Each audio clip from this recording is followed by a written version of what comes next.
This comes in about the third day of shooting at G-Con, second or third day of shooting at G-Con 96. The topic is the future of Godzilla in America with speakers Guy Tucker, John Roberto, and Jim Cirronella.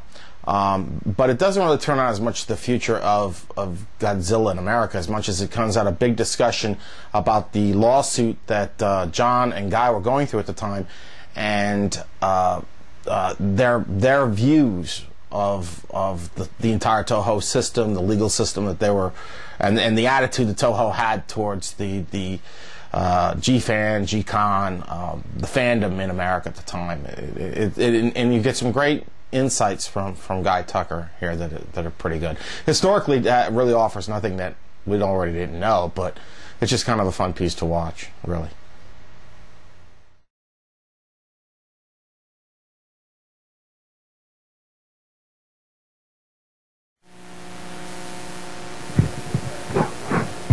Hello?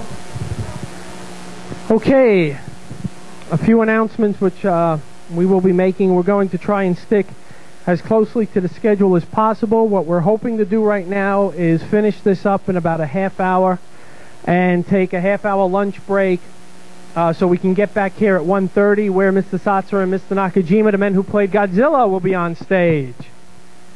A couple of announcements. G-Fan magazine is being sold in the main ballroom in the back, my left-hand corner, your right-hand corner. Anyone who is interested in purchasing Mr. Guy Tucker's Age of the Gods, the history of Japanese fantasy film, those books are available at the registration table, as well as copies of the first two issues of Ultra Fan magazine.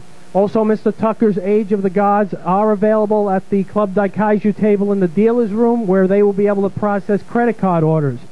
Anyone who is here who has pre-ordered Age of the Gods and has not received it in the mail, just see me anytime. I have the copies in the boardroom, and I'll set you up with your copy. I also like to point out that the Monster Attack Team table along the wall is giving away prizes and items, so please check out the Monster Attack Team table. They're giving away a very rare Destroy All Monsters poster. And at the Expressions and Animation table, the people who are bringing us Ultraman, they are also raffling off tickets. For every pre-order of the 30th anniversary tape that you buy, you will automatically be entered in the raffle, and they're also giving away lots of free stuff, so check them out. I'd now like to introduce, first off, I'll introduce one of our co-sponsors who also was a big supporter of these shows both here in Chicago, New York, and Boston. I'm very pleased to be able to call him a friend. He's a great contributor to both G-Fan and Ultra Fan magazine, Mr. Jim Cirronella at Club Daikaiju. Just sit down there, yeah, very... And then, of course, I'd like to now introduce what Toho would call my fellow cohort in crime, Mr. Guy Tucker, who I have the pleasure to be the first two American fans ever to be sued by Toho Company for liking Godzilla. No, you're in the middle. Oh, okay.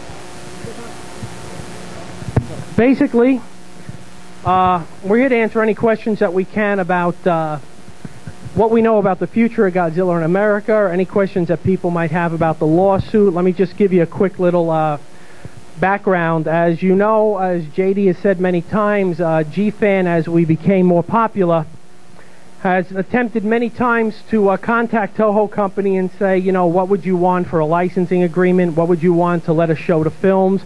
And each time Toho has turned us down, saying that we were too small to be bothered with. We've approached them several times to try and get the membership kit together, and they turned us down. We approached them several times in regards to showing Mechagodzilla at the convention last year, and also showing Destroyer at this year's show, and their answer was, we're sorry, we can't let you show those films. We're actively seeking a distributor. Obviously, Toho's idea of actively seeking a distributor is to write a letter and throw it in the garbage, because they're doing no such thing. Back in March of this year, we held in New York City KaijuCon, and I was able to get about 30 minutes worth of clips from the new Destroyer film, and we had a nice presentation. And about 30 days later, Mr. Tucker and myself received summonses that we were sued for Toho Company for, as they basically put it, ruining their chances of ever distributing Destroyer within the United States. When we met As if. When we met with their lawyers, basically the attitude was, if you show 5 minutes of any of their films, it's the same thing as showing the whole movie. So next time, you wonder how Entertainment Tonight gets away with it, don't you? Well, the key point is, you know, if 5 minutes is the same as showing the whole movie, next time I'll just show the whole friggin' movie. We might as well have. We will. What the hell? Well, like it's pointed out in Bob Dagg's new newsletter, a new fanzine, basically they're being sued for they're suing 2 American fans who've made no money off of this. With KaijuCon, that particular KaijuCon, I believe, lost money, right? Correct? Yes. They're suing 2 American fans who support their movies, but yet the movie itself probably should be sued by 20th Century Fox because you know, it's a blatant alien ripoff. The poster, the Destroyer, looks like an alien queen. I mean, I think Far East Heroes, the newsletter, puts it the best. Oh, wait, even better. I'm done. Wait, even better. As Mr. Tucker can tell a story, I think Mr. Tucker has more rights to Destroy than Toho has. Well, not Destroy the monster, but all right. People have told me this for years, especially he went away. That's typical. The guy who used to be over there in the corner. Anyways, okay. The fact is this: Godzilla vs. Destroyer was written by a gentleman named Kazuki Omori, who also wrote and directed Godzilla vs. Biollante and Godzilla vs. King Ghidorah. He wrote the script for Godzilla vs. Mothra and Godzilla vs. Destroyer. He's kind of similar, although he's older, but in terms of his impact, he's very similar to sort of a Japanese Quentin Tarantino. He really is like that. He makes the same types of films. He makes, and he's just as derivative. But all you Quentin fans in the audience, I don't want to wrestle with you now. The point is this. I wrote a script. Remember when, okay, this is why. Okay, Omori wrote Godzilla vs. Biollante, which was finally filmed and released in 1989. That was widely advertised and publicized. John is making me do this. All right, basically in a nutshell. No, not in a nutshell. Yeah, no. He sent the story submission in for the Godzilla vs. Biollante contest, which basically had an over-radiated Godzilla that was about to explode. Destroy Hong Kong. Sound familiar? Sound familiar. I wrote that 11 years ago. 11 years ago, I submitted... you see, I am not... All right.